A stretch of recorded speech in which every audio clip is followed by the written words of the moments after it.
পরিবারের সদস্যের মতো আদর যত্ন করে বড় করা হয়েছে ফ্রিজিয়ান জাতের ষাঁড়টিকে। কালো ঝকঝকে শরীর দেখে এলাকাবাসী ভালোবেসে নাম রেখেছে কালো মানিক।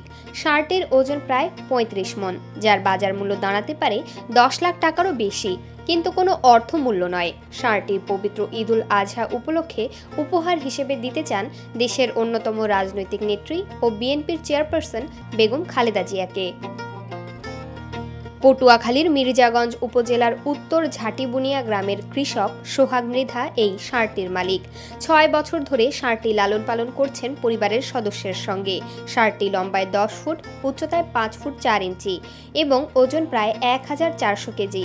এত দীর্ঘ সময়ের যত্ন আর আবেগের বন্ধন থেকেই সোহাগ ষাঁড়টিকে বিক্রি করেননি, বরং দেশের রাজনীতির প্রিয় নেত্রী খালেদা জিয়াকে উপহার দেওয়ার সিদ্ধান্ত নিয়েছেন। ইতিমধ্যে ষাঁড়টি ঢাকায় নেওয়ার জন্য ২টি মিনি ট্রাক ভাড়া করা হয়েছে ৬০,০০০ টাকায়। ষাঁড় বহনের সময় বাদক দল, ধানের শীষ প্রতীকের ব্যানার ও বিশেষ গেঞ্জি ব্যবহারের জন্য প্রস্তুত করা হয়েছে।